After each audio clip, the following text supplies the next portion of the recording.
Good afternoon, students. We are starting with the revision of the second chapter, that is mathematical methods. Yesterday only we finished off with the chapter. Today onwards, we will revise and be ready for our unit test. So let's start with the basic concepts of the chapters first, and then we will proceed with the derivations and the bigger concepts. So let's do on with what are scalars, what are vectors. So, as we know, any physical quantity which we can completely describe with magnitude, it can be said as scalars. Now, what are the quantities? Length, mass, time, temperature. Here, we do not need any direction to describe these quantities. Only the magnitude, let's say 5 centimeters, 10 kgs, 2 hours, 5 degrees Celsius. This is more than enough to describe the physical quantity, the measurement, and hence such quantities are called as scalars. Let's go with the next topic, vectors. There are physical quantities which need magnitude as well as direction for their complete description. Such quantities are called as vectors. Displacement, for example, velocity, force. Now, when I say velocity, I need to mention the direction in which, say, the object or a particle or a vehicle is moving. Force, where are you applying force? So, here we need the direction to be mentioned, and hence, such physical quantities where you need magnitude as well as direction are called as vector quantities. Let's move on with the next concepts.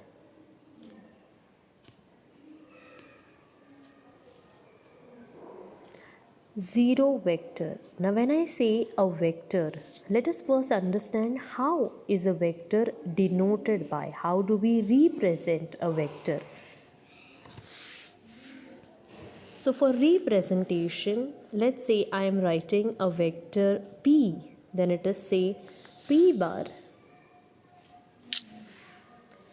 It is if I am showing a vector say a b bar, then it is starting point of it is say tail, which is at a, and then we have head at b.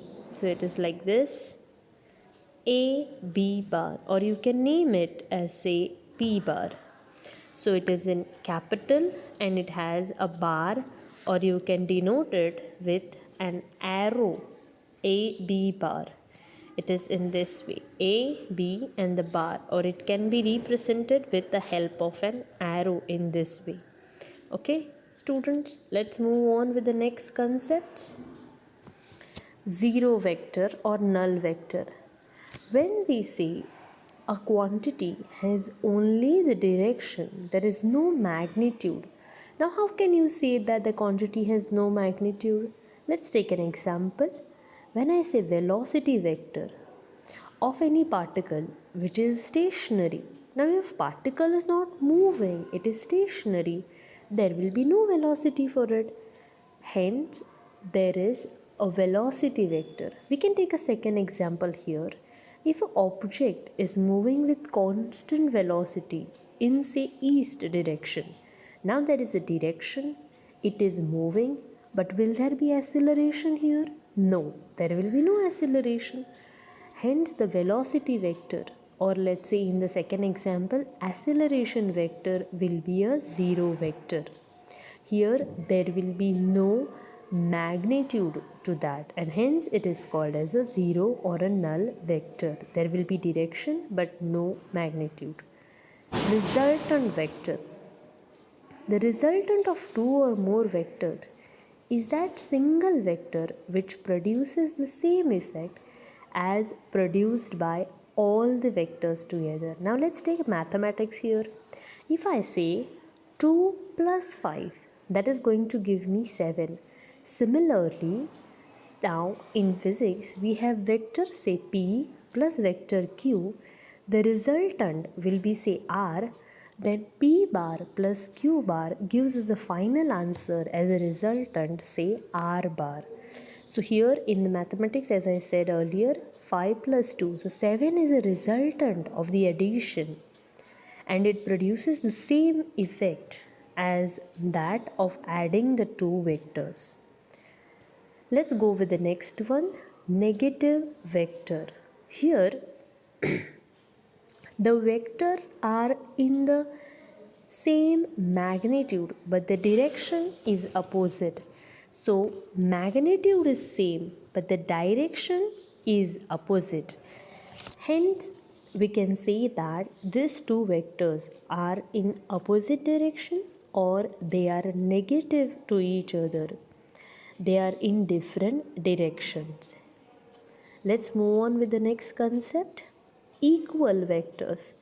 Now when I say vector A and vector B are of same physical quantity, same vectors with same physical quantities, they are said to be equal if their direction and magnitude both are equal, both are same. If any of these is different, then they will never be called equal vectors. Let's move to the next, position vectors. A vector which gives the position of a particle at a point with respect to the origin of a chosen coordinate system is called a position vector. Here I'll explain this with the help of the diagram.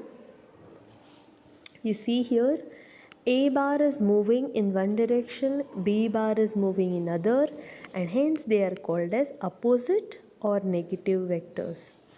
In the second diagram, A bar and B bar both are in the same direction and also they are having the same magnitude, hence they are called as equal vectors. For the position vector, P is said to be the position vector. Here R is given by the vector.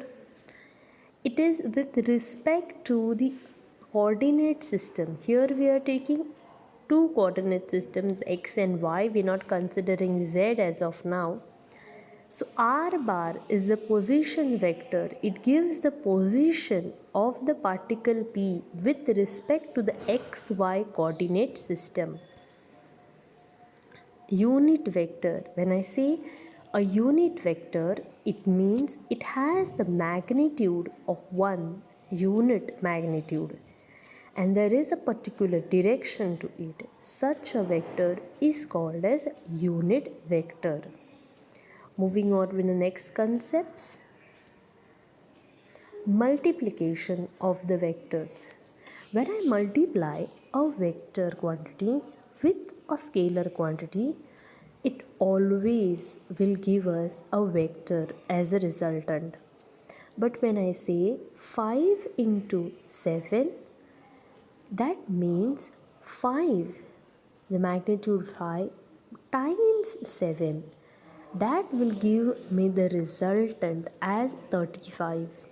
Same way, the magnitude of P bar times the magnitude of S bar will give me the resultant Q bar, which will have the direction of P bar and the magnitude for the S bar.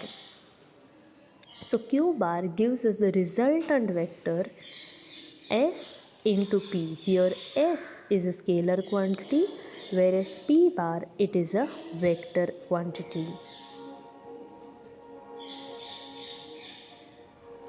Okay, addition and subtraction of vectors. Now vectors can be added as well as they can be subtracted. But we have a constraint here.